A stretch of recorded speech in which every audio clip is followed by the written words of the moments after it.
We have just gotten shocking news straight from the federal courthouse in New York. Actor Brad Pitt made a surprise appearance holding a tightly locked metal box. People on the inside say it contains explosive evidence that could totally change Sean Diddy Combs' case. As for Leonardo DiCaprio, where he is remains a mystery. This is no longer just another criminal trial. Warning, this content is not for the faint of heart. What follows is the exact words and evidence Brad Pitt showed in federal court, recorded on the 18th day of Sean Diddy Combs' trial. Some details may leave you shocked, upset, or finding it hard to believe they are real. What evidence did Brad Pitt bring that made Diddy go crazy, yelling at his own lawyer, while Leonardo DiCaprio's fate stays hidden? This wasn't a fancy Hollywood movie opening. Instead, Brad Pitt walked into a high-security federal courtroom, surprising the LA media. No bodyguards, no group of friends, just a serious look and hands holding a strong metal box. A vault holding secrets powerful enough to break apart the hidden empire Diddy has quietly built over 30 years. I did not come here to make a deal. I am here to destroy his twisted empire and to save my friend before it is too late. What is inside that suitcase? A scary audio recording from the basement where Leo is said to be held prisoner. A video showing a wild party among the rich and famous. Or maybe a list of victims paid to stay quiet. Names the public still respects as legends. Leonardo DiCaprio's strange disappearance started the worst nightmare of Diddy's life. But what the big shot never expected was this. The man brave enough to expose him is none other than Brad Pitt, Leo's old friend, once a giant of Hollywood. Beside him, somehow, Pitt changed from someone watching to the only person brave or foolish enough to open this dangerous box. This is no longer just a court fight. It is a fierce battle between light and dark, between those who keep secrets and the one daring to find the truth. Welcome to the most dangerous trial in Hollywood's history, and it all starts with that suitcase. We are standing just outside the courthouse, where total chaos rules. Brad Pitt came out less than 10 minutes ago, quiet, but with a look showing strong determination. The steel suitcase was carefully given to security guards. According to people on the inside, it holds the key to bringing down Diddy. People who saw it say Diddy lost all control, even shouting at his own lawyer. This is not just a trial anymore, it is a secret battleground for the powerful. Early this morning, the New York courtroom was filled with heavy tension. The trial of Sean Diddy Combs, charged with human trafficking, blackmail, and sexual abuse, had entered its fourth tough week. Witnesses, from past helpers to once close friends, had drawn a frightening picture of a criminal empire hidden behind fame and power. Yet even the most experienced reporters could not have guessed the key moment that happened today. The courtroom doors opened, and Brad Pitt, his face showing serious purpose, walked inside. The crowd went silent, shocked looks fixed on him. This was not the first time Brad Pitt's name had come up in the trial. Diddy's former helper Mia had earlier said she saw Diddy attack Cassie Ventura at the 2012 movie premiere of Pitt's film Killing Them Softly. But today Brad Pitt was not just a name mention. He was here to speak under oath. "I am not here for myself," Brad stated, his voice low but full of feeling as he stood at the witness stand. "I am here for my friend Leonardo DiCaprio, who disappeared mysteriously over a month ago. I am here to show the truth about Sean Combs and to guard the innocent lives he has ruined. I will not stop until justice is done and Leo is brought back safely." The courtroom broke into whispers of shock. Leonardo DiCaprio, one of the planet's biggest stars, missing, and Diddy, already caught in a web of terrible charges linked to his vanishing. Questions swirled in everyone's minds. But Brad Pitt, with a steady, unblinking look, began to tell a story that made everyone shiver. Over a month ago, Leonardo DiCaprio vanished without a sign. No texts, no calls, no hints. His family, friends, and Brad Pitt, his close buddy for over 20 years, were thrown into panic. "Leo is not the kind to disappear without telling someone," Brad told the court. "He is careful, always has a plan. When he did not come to our yearly meet-up in Malibu, I knew something was very wrong. Brad, along with Leo's mom Ermeline and his sister, looked into every possible clue. They checked his New York apartment, his Los Angeles mansion, even his private place in France. Nothing. His phone was dead, his social media quiet. The police, despite starting a search, gave only unclear answers. Hope started to fade until one important night. A package with no sender appeared at the door of Brad's Hollywood Hills home. No name, just a single USB drive inside. Feeling sick, Brad plugged it into his computer. The screen lit up showing a blurry, low-quality video, probably recorded by an old security camera. There was Leonardo DiCaprio, tied to a metal chair, his face bruised, lips bloody, clothes torn. He was in a dark, dirty room like an empty basement. A changed voice said, "Get $10 million in 48 hours. Call the police, and he dies." The video ended with Leo trying to lift his head, his eyes begging but showing a tiny bit of hope. Despite the threat, Brad's first thought was to call the police.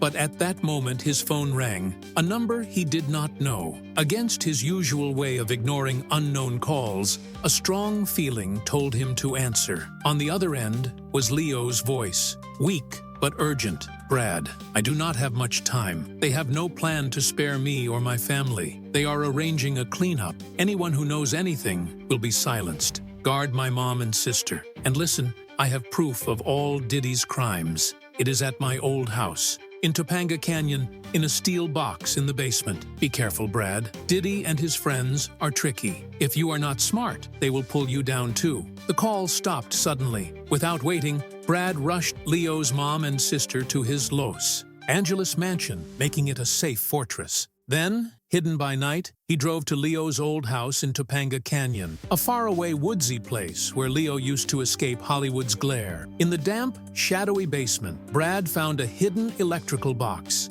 Inside was a sealed steel box with a fingerprint lock. By pure luck, Leo had once shared the code with him during a drunk night, just in case. When Brad opened the box, what he saw horrified him. He threw up right there, his hands shaking badly. "I have acted in many thrillers," Brad told the court, "but nothing could have gotten you ready for this awful truth." Brad admitted to a heartbreaking mistake in court. After getting the video and Leo's call, he went to the police that same night. Someone saying they were an officer contacted him, telling him to put the USB in a mailbox near a park for his safety. The caller warned that showing Diddy publicly would make his group kill you right away. Scared and persuaded by the caller's strong tone, Brad did it, only to find out a month later that there had been no progress in Leo's case. "I realized I had been tricked," Brad said, his eyes filling with tears. "That person might have been one of Diddy's helpers. Thankfully, Leo told me to copy everything. I kept a copy in a safe behind my fireplace. Today,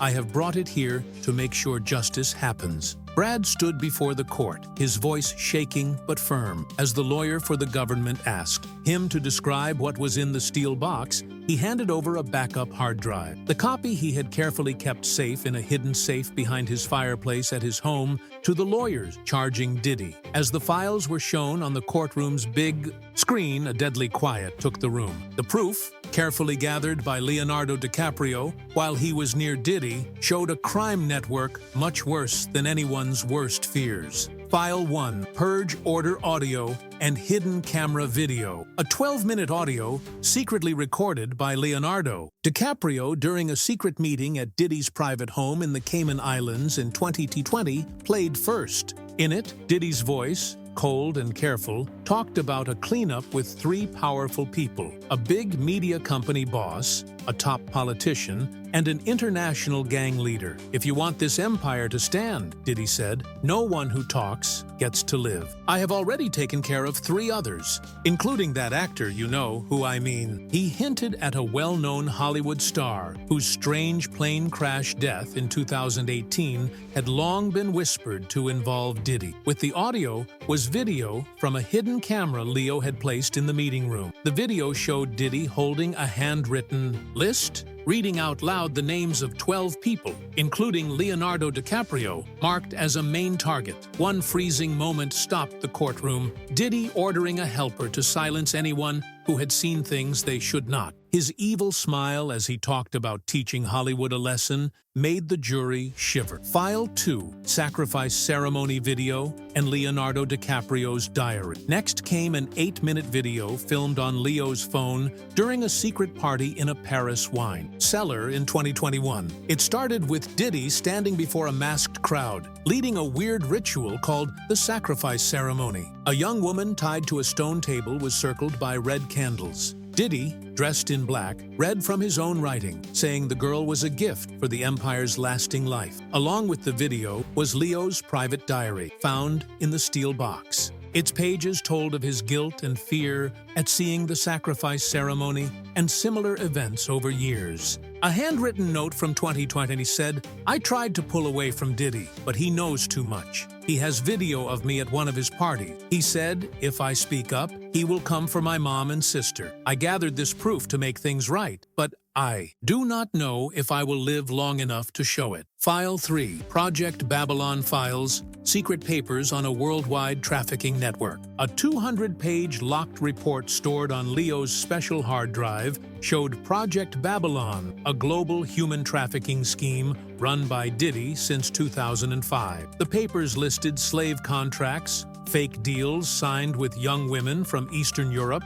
Africa, and South America, promising modeling or music jobs in the U.S., only to send them to Diddy's famous freak-off parties for abuse. A chart showed over 100 victims moved by private jets to 12 secret spots worldwide. Safe house. Map. Places of safe houses in the Caribbean, Dubai, and Southeast Asia where victims were kept prisoner. A handwritten note by Diddy talked about controlling the breaking of their will using drugs and threats against their families. Cold-blooded deals, lists of gifts, cash, properties, yachts sent to important people to hide the crime. As the files were shown, a satellite picture of Diddy's private island came up, showing an area called the Glass Cage, a jail-like building where victims were locked up. A single line in the paper sent waves through the courtroom. After use, take them to the furnace. Leave nothing. With each video and paper shown, gasps filled the room. Some jury members covered their mouths, unable to watch the screen. Diddy's daughter, sitting in the viewing area, cried hard and ran out, unable to see her father in the terrible video. Diddy at the defendant's table kept his head down, but his eyes burned with anger, like he was already planning revenge. When the judge asked Brad how he got the proof, he told Leo's story. Leonardo gathered it over years, Brad said. He was once close to Diddy, but slowly saw the truth, knowing he could become a target. Leo carefully saved everything as protection. He told me where it was during his last call. Brad paused, his voice catching. Leo has been missing for over a month. I believe he found a moment when his guards were not watching to contact me. He begged me to protect his family and bring this proof to light. Brad's speaking went on for hours, but the most moving moment came when he turned to the judge, his voice shaky but strong. "Your Honor, I am not just here to blame Diddy. I am here to ask for help finding my friend. Leo is out there somewhere, maybe locked up, maybe hurt. He risked everything to get this proof, not just for himself, but for dozens, maybe hundreds of other victims. I do not know if he is still alive, but I know he would not want me to stay quiet. Please send the police to look for him. Every second that passes, I fear he is suffering the same pain as the victims in those videos. Please, save Leo." The courtroom went silent. Several jury members wiped away tears. The judge, looking serious, nodded and promised to ask for a fast search by police into Leonardo DiCaprio's location. To make the case stronger, the lawyer charging Diddy showed more proof. Words from Adam Sandler recorded earlier in the trial. Sandler, another of Diddy's victims, had described how Diddy messed with his mind, forcing him into weird situations and threatening him with secretly recorded video. "Diddy made me feel like I belong to him," Sandler had said. "He traps you, makes you feel like you owe him, like there is no way out."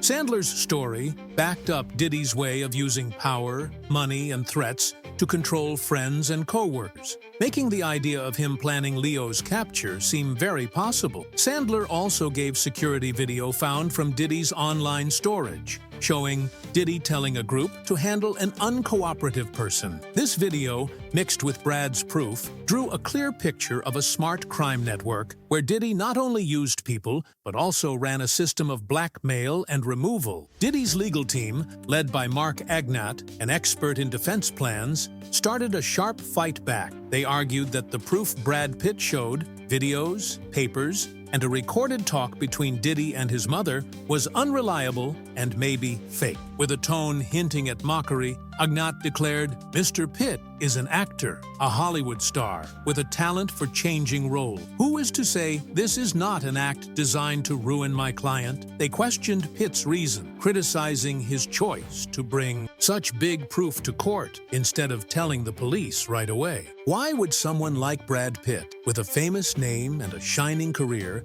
risk everything to tell an unconfirmed story? Is he seeking attention, or is this part of a bigger plan? Agnat's sharp words at first persuaded the jury, making them doubt. But those doubts quickly vanished when the lawyer charging Diddy, led by experienced lawyer Marin Comey, showed checked proof. The videos, papers, and audio had been carefully checked by outside experts, proving they were real. These materials did not just relate to Leo, a victim Diddy supposedly killed, but drew a scary picture of a decades-long crime business. From charges of sexual abuse and blackmail to hiding illegal money, Diddy seemed to have built an empire, not just on music skill, but on control and violence. During the whole trial, Diddy kept a cold, almost frozen manner, yet in rare moments, flashes of fear in his eyes gave him away to sharp watchers. When the recording of his talk with his mother played in the courtroom, Diddy's hands tightened, his fingers holding so hard they seemed to stop a storm of feelings.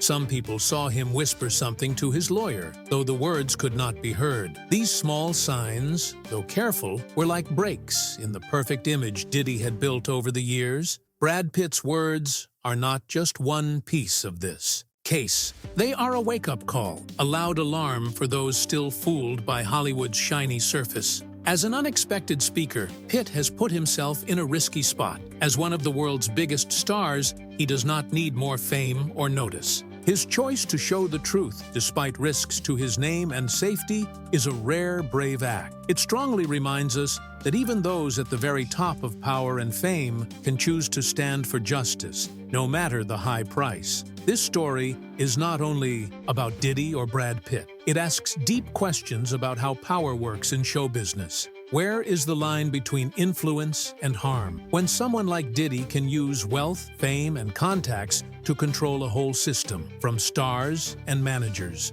to officials, what job do we, the audience who once cheered him, have? Have we, as people who buy music, movies, and pop culture, accidentally helped bad acts by idolizing stars? Or are we just victims of a system made to hide the truth? This trial is more than a court fight. It is a big lesson in courage and responsibility. Brad Pitt's speaking shows that the truth, however painful or risky, is worth fighting for. Yet it also shows that justice does not come free. It needs people brave enough to stand up, face threats and pressure, and put the greater good before their own gain. Pitt, despite his stardom, is human, and his choice proves that anyone, in any place, can start change if they choose to act. Beyond that, this case is a call for all of us to act. In a world where power often leads to control, each of us has a duty to question, to seek the truth, and to protect the weak. The victims on Diddy's silence list, those who lived in fear and quiet, may find hope in this story. Pitt's courage might push them to speak out, to believe justice is not an impossible dream, yet the price of truth is high. Leo's family, dealing with fear and loss, may see a small hope in this trial, but they also face hurts that may never heal. Those who helped Diddy, from officials taking bribes to stars staying silent from fear, now face public looking and their own guilt. Justice even when given, cannot wipe away the pain caused, but it can be the first step toward healing and stopping future horrors. As Brad Pitt left the witness stand, he was no longer the star of Fight Club or Once Upon a Time in Hollywood. He was a friend, a man ready to risk everything to save Leonardo DiCaprio and show the truth. But this story is not over. Leo is still missing, and every passing minute is another moment he might be hurting. Brad's proof has shocked Hollywood, but will it be enough to bring Diddy to justice? And who will be the next to rise when the shadow of power still hangs heavy? Today we stand at a turning point. Will justice win, or will wealth and influence once again bury the truth? Will Leonardo DiCaprio be found before it is too late? And you, watching this happen, which side will you pick? Silence or speaking out? To keep following this journey to find the truth and stay updated on what comes next, hit subscribe and turn on notifications. We need your support to keep digging into dark stories like this. In our next video, we will look deeper into the names on Diddy's blacklist and the secrets still hidden. Do not miss it. The truth waits for no one.